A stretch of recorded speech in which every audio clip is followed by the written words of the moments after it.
Okay, everyone, you have to not tell my wife, but I'm showing you a sneak peek of the cabin build I've been working on for a few years now.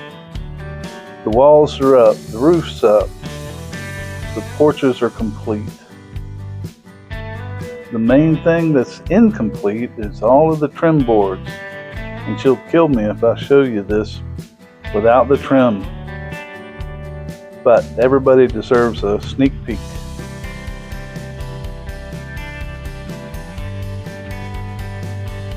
Of course, I'll start in the bathrooms, the most important room of the house.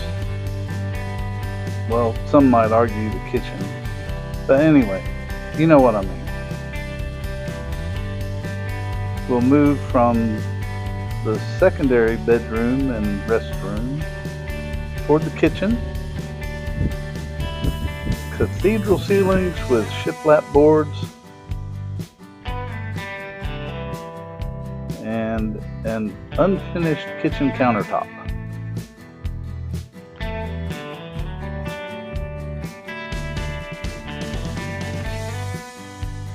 Making our way into the living room, this is a hexagon, a six-sided, 31 foot across, 32 to the outside of the wall, living space.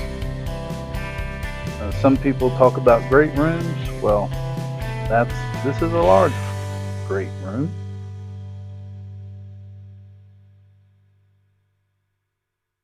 You might have questions about how those timbers got in the middle of that room. Send me a comment. So this room is what we're calling the mud room. It's just the entrance to the house where you can drop your boots and coats. Self-explanatory.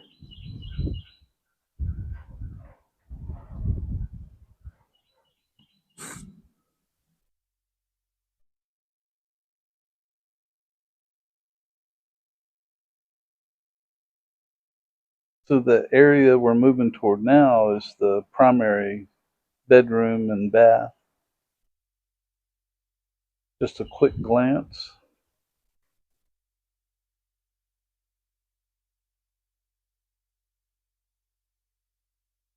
Plenty of storage space above the closets and bathrooms.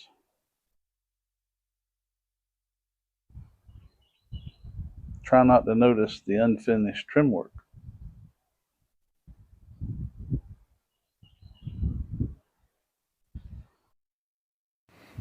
So as we move further around the house, you'll see the master bathroom, which has a 7-foot soaker tub in it.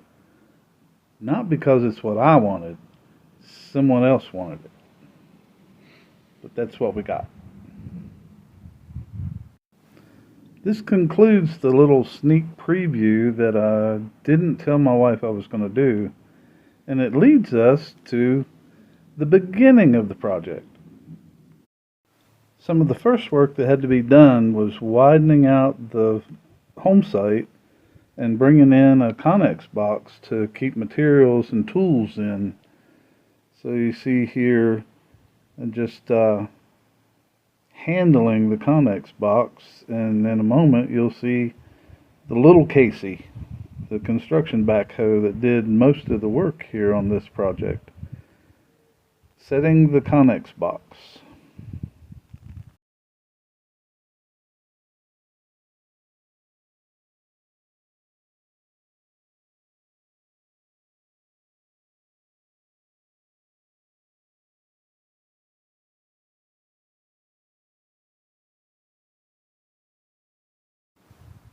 So once the work area was set and the tools were on site, its establishment, very complex, seeing as it's a hexagon center and two 35-degree wings that will be bedrooms and bathrooms and kitchens. So there's an amazing amount of trigonometry involved in this. I will not be doing that again.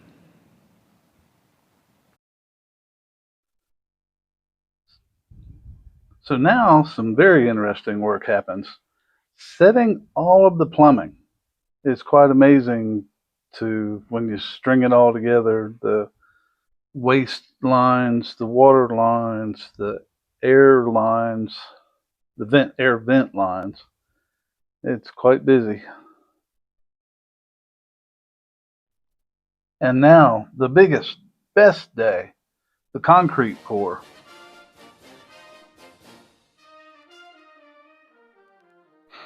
So you work so hard to get to the point of pouring concrete and it's over in a day. And immediately you have to start thinking, okay, it's time to construct walls. At this point, I need to discuss that we ended up purchasing the kiln dried CNC milled logs that you commonly see in Tennessee around the Dollywood area. I had tried for a good 9 months to find a sawmill, whether new or used, to continue cutting my own timber, but it just wasn't available during COVID. There was a period of time when availability of anything just stopped. But the lumber mills were still running, and that's what we started with. Raising the walls. Now the real heavy lifting begins. I rigged up a lift, and using the backhoe, I was able to assemble all of the logs. Butt and pass technique that makes the work go a lot faster than trying to do a saddle notch. The first course bolted directly to the sill plate. The middle lift, getting all of the logs in place and getting them log dogged down. So at this point, I can start adding all of the window frames, the bucks that need to be the correct size for all of the window openings to eliminate having any shrinkage of the logs in the future. You can see that all of this construction was happening in February and March, some of the coldest months, days of the year. You'll notice often you'll see the wet cement, which is really after it dried out from being ice. Surprisingly, wall construction only took 30 days. Having the right equipment and not having to manhandle the logs myself really sped things along. The lift and the backhoe was indispensable. A person couldn't do this work by themselves without the right mechanical advantage. One last long look at my engine puller, nay log lift.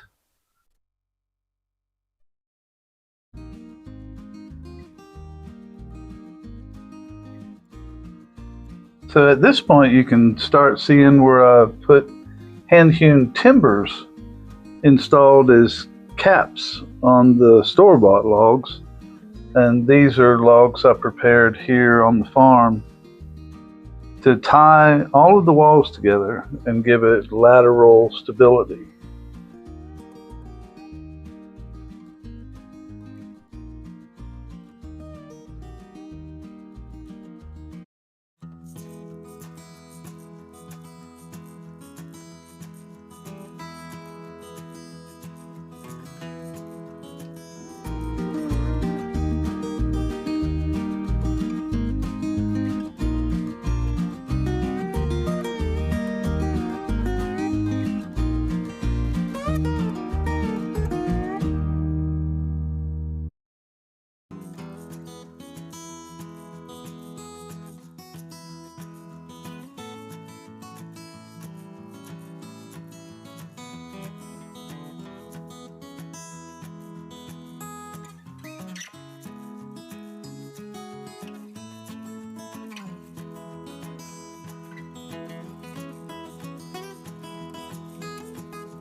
I'm framing the roof now, and the 2x12s are quite large, and a one-man build, you just can't manhandle them where you want them to be.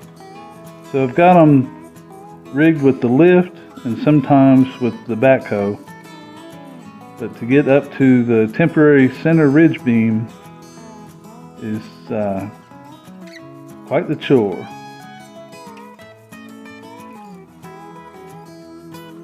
Measure twice, cut once.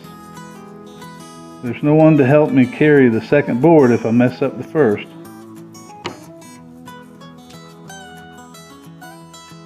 Here are some pictures of the lanai that it was built later, attached to the house.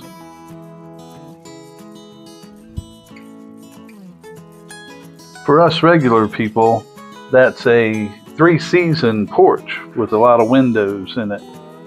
Good place to start plants for the spring.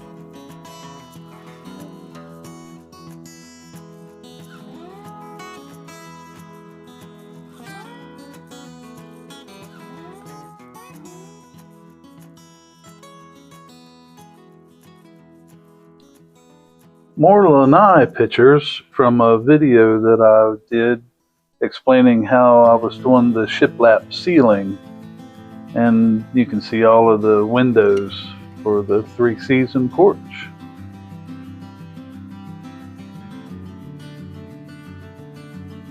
It was here that I was explaining about shop safety and always having help and never having to climb up and down ladders while you were working alone.